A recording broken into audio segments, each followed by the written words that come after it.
Welcome to Fireplace Chat with me. What I'm going to share with you are what I identified as the top 5 factors that help couples or singles who are still looking for their partner become ready and know that they're ready to start a family. My name is Chani Twersky and I'm a mom times 8. And in the last 15 years, I have been very blessed to help many parents and future parents into conscious, intentional, and healed parenthood.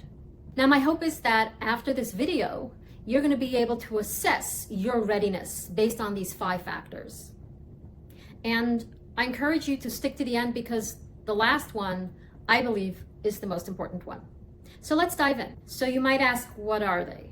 The first factor is clarity. Before anything else, what you need to know is whether you actually want to have a child. And even though you might think to yourself, of course, honey, I want. What's the question? That's why I'm even listening to this video. What I want to bring to you is to think a little bit more courageously and see if there is any percentage in you that conflicts with that, who is like, no, I'm not sure I want a child. I'm not sure I could be a parent. I'm not sure. Or maybe it's an outright, no, I don't want. Maybe even it's 5%. And 95% it's a hell yes. But this 5% will live in you as a contrasting and conflicting energy. And you're gonna walk around being torn between 2 sides. So imagine you have your right arm is tied to a rope and it's being pulled to the right, and your left arm is tied to a rope and it's being pulled to the left. You cannot move forward. So if you don't have 100% consensus inside of you, and this is all on an energetic, under the consciousness level, if you don't have that clarity and complete consensus within yourself, you might be dealing with an underlying inner conflict around whether you want a child or not. That's my invitation to you, to take some time, maybe take a car ride and go up a mountain if you have one locally. Take time to connect to your heart and soul and your entire being. Because you have to come to 100% clarity and consensus that this is your path. In my Peak Parenting Academy, I crafted a whole section which focuses on this. I call it the Family Dream Catcher. I'm going to share with you a link where you can have a piece of that for free to start getting clear for yourself.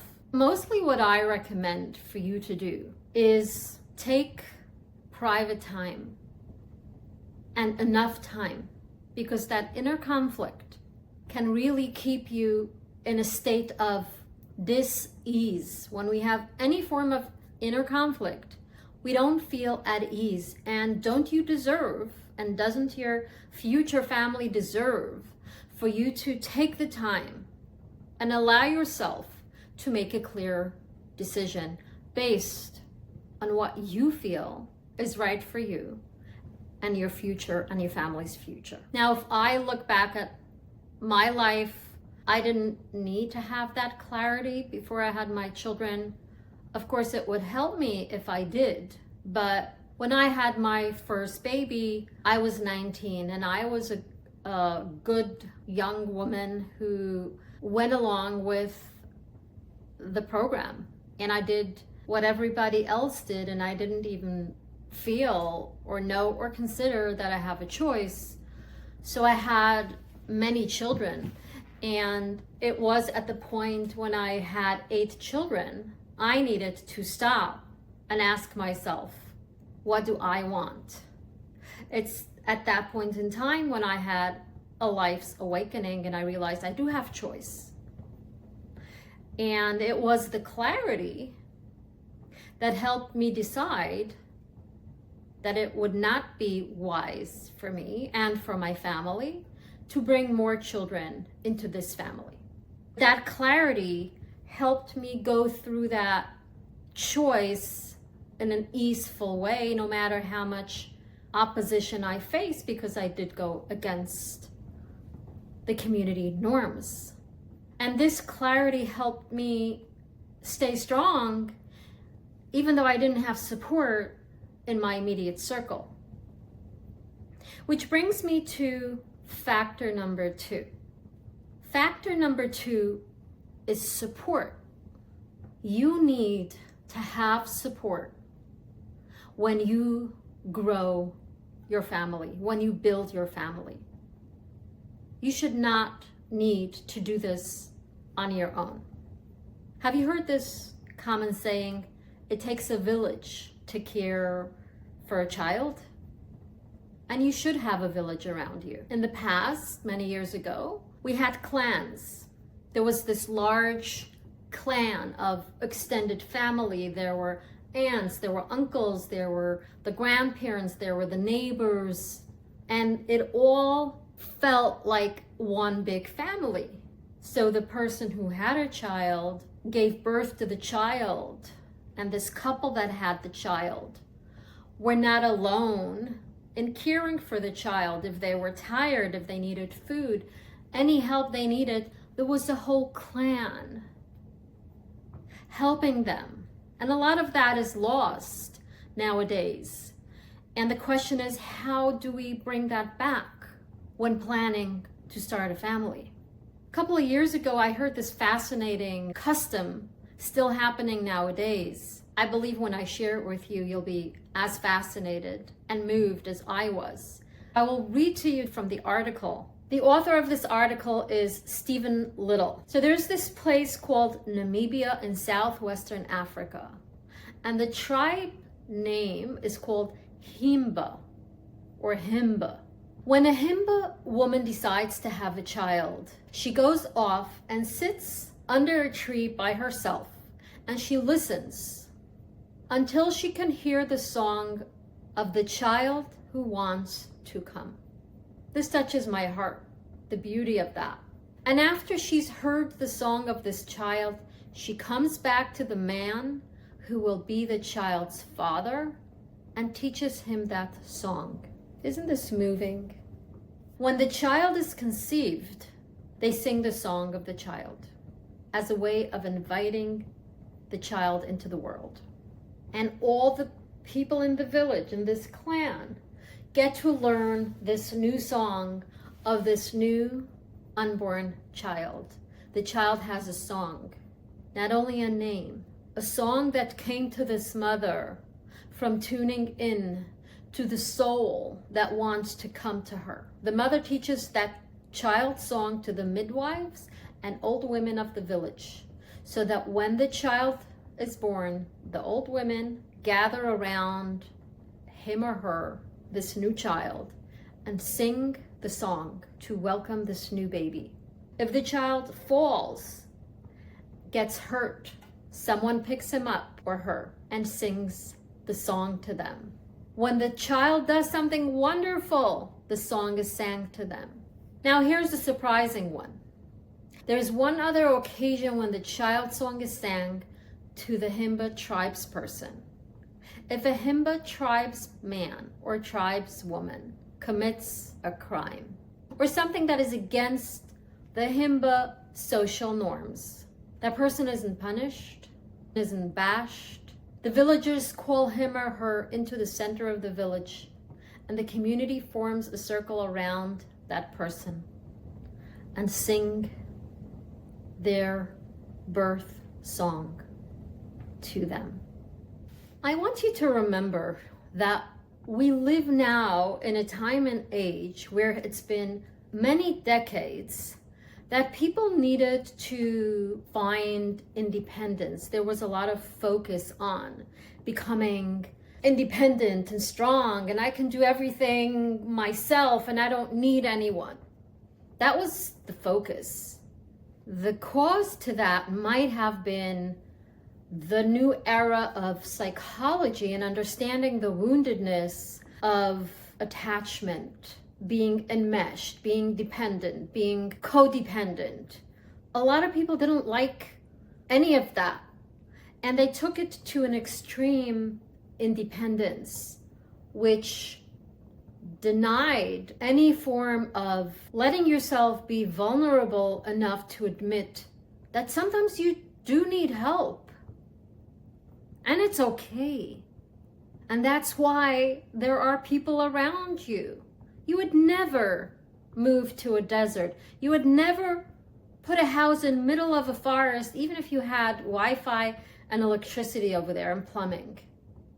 Because we need people. Let's not fool ourselves that it's not so.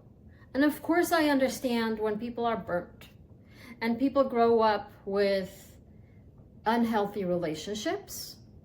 They don't know what healthy relationships feels like or looks like. So in the face of the society we are in today, and we don't grow up in anything remotely similar to the Himba tribe, I am inviting you and maybe even challenging you to take some time for this as well. To take some time and explore your tribe.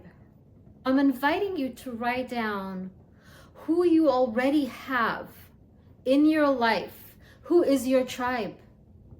Do you right now have an idea who your village is? It could be family, it could be friends, it could be a combination of both.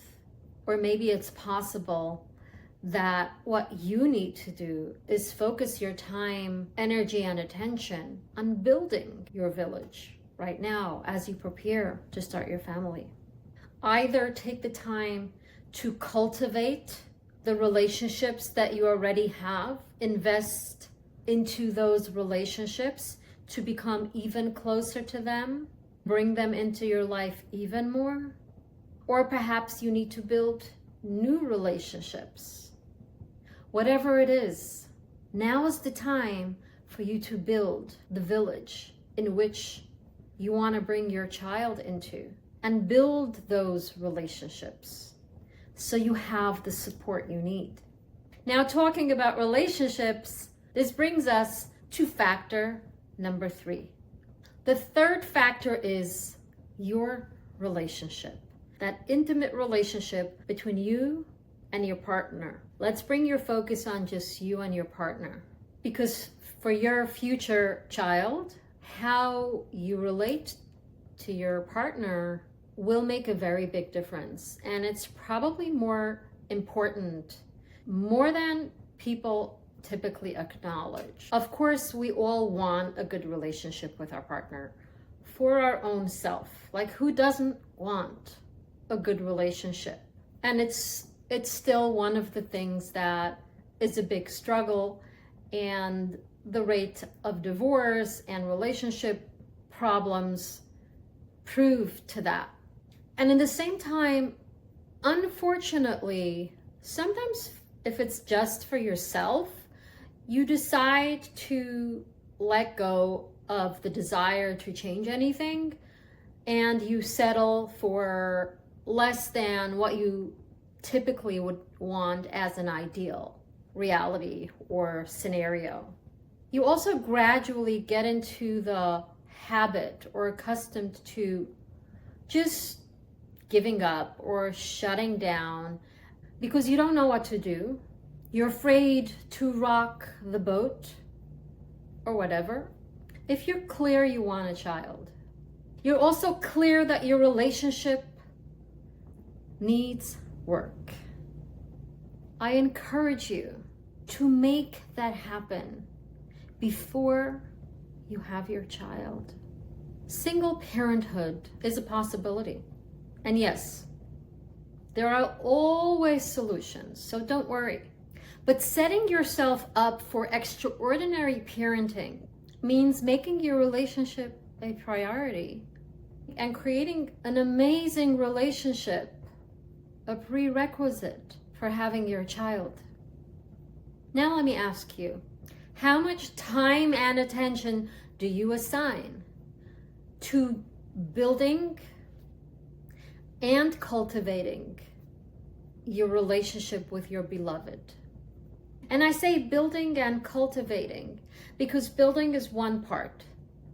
It's building it up to a level that you desire it to be. And cultivating is cultivating whatever already is and keeping it on that level.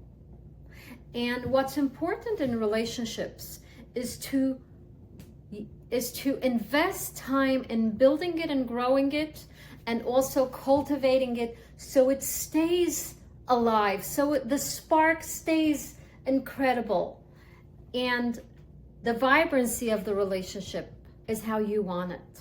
And that's my wish for you as you're building a family. Which brings me to a conversation that I recently had with a very close friend of mine. She's part of my village and she supports what I do.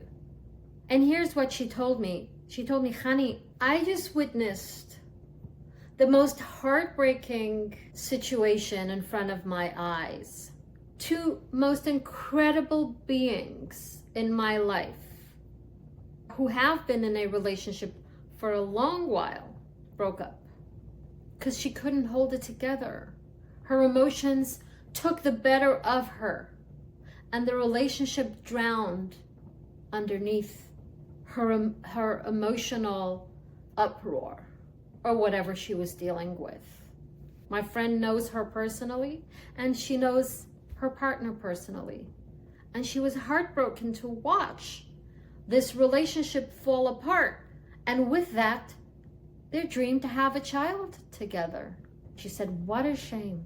You need to help people like her so that they don't lose these amazing lovers they already have." So of course, sometimes people don't know how to save the relationship and the relationship falls apart entirely. But I want to put out to you a very strong encouragement to make your relationship a priority, whether it's spending more time to get to know each other even deeper, spending more time to do things you both love, investing the time learning how to communicate or accept your differences, or whatever you need to bring your relationship up to the level that you would want it for yourself in your dream scenario. Do that. Create that solid ground for your future children. Because when there is a strong relationship, there is a strong foundation for your future child. And this story leads us right into factor number 4, which is emotional intelligence.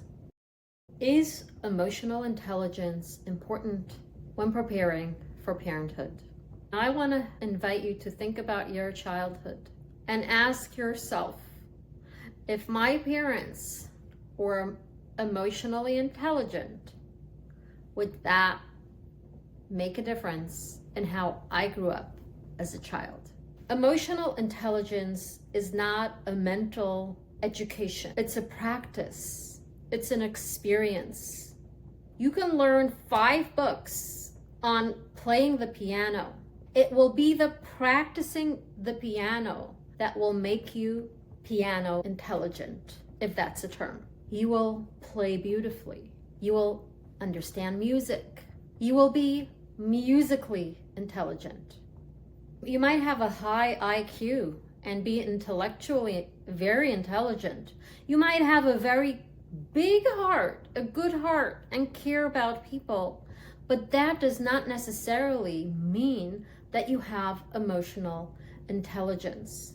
And I know from my own journey how that feels, because I was not given the tools to understand my emotions. I really understood how to hide and pretend.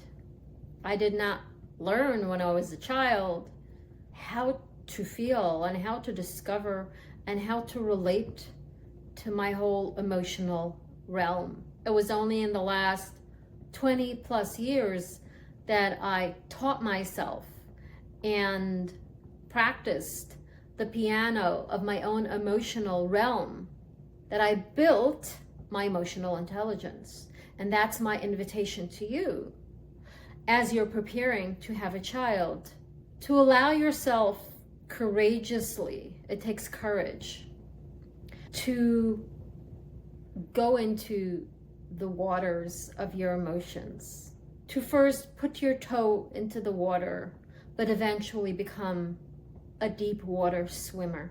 That will be a great gift to you as a parent and to your child being born to you and your family. And as I shared in the beginning, I believe factor number 5 is the most important when preparing for parenthood. And that is, factor number 5 is your inner child. The word inner child is thrown around a lot. And I have been learning, training in healing your inner child. And if I want to distill it for you in the most simplest form, so you understand what I mean by inner child, it's not just a memory. It's not, oh, I remember myself. No. On an energetic level, every single moment of you is you and is living in you. Your inner family, meaning every single moment of yourself as a child, is still inside you, still alive in you, living inside you. And what I found in training in healing, trauma healing, inner child healing the last 20 years was that most people miss the identification of this truth. The inner child is sometimes referred to as some kind of concept or thing, but not as you. As you being still alive inside you, that 2-year-old you, the 3-year-old you, the 7-year-old you. It's not just a memory of you being in the house that you were in, etc., etc. It's that moment of you is still alive in you. And what's important to learn is how to build a relationship with you who's 2, with you who is 5, and see that you as a real person who is still alive and maybe still crying. Maybe they feel abandoned. Well, are you still abandoning them? Only because you don't know, because most people don't know. So if we miss recognizing that your inner children and your inner family is alive in you, you know what happens? You perpetuate what was done to them. Those inner children inside you are feeling hungry. Well, it doesn't mean physically hungry. This is something I teach elaborately in my Peak Parenting Academy, which I call the FLAIR system that I created based on everything I learned. And the only way that you can heal your inner children is to create a new relationship with them, where it's not on your partner to not abandon them, it's on you. And if you don't know how to do that, it's not you to blame, because they don't teach that in all healing circles. I know I have done my own healing and trained for 20 plus years now. So talk about 2 decades plus. And it's only in the last 7 years that I was fortunate enough to learn this piece. So before that, I did 15 years of healing and training, and I was already a parenting coach and healer, but I didn't learn this piece. And when I learned this piece, not only my inner life and my inner harmony has shifted entirely and has blossomed into who I am today, but my parenting has taken off to a whole other level that is not describable. And that's why I made this whole part the core of my Peak Parenting program. And I promise that this is what you want to do and to learn and to practice before you have your child. Become familiar with your inner children, your inner family. See them as people, as little people who happen to be you, who deserve your attention and love and nurturance and safety and guidance and acceptance, unconditional, and build that nurturing relationship with your inner family. If your inner family are strangers to you, this is where you need to begin right now. To wrap it all up, when you are clear whether you want a child or not, 100% clarity and decisiveness. And when you have built a village around you enough to support you as you embark on this incredibly precious journey. And when you made your relationship priority, you found a way to come together in love and harmony. And when you mastered your emotions, meaning you know how to deal with your emotions when they come up, and when you claimed or reclaimed your relationship with your inner family, and you make that a priority. When you have checked each of them off, I feel confident you will truly be ready for parenthood. To learn more about how to prepare for parenthood, check out this video where I talk more about the esoteric part in preparing and knowing when you are ready to start your family. I look forward to seeing you in our next chat.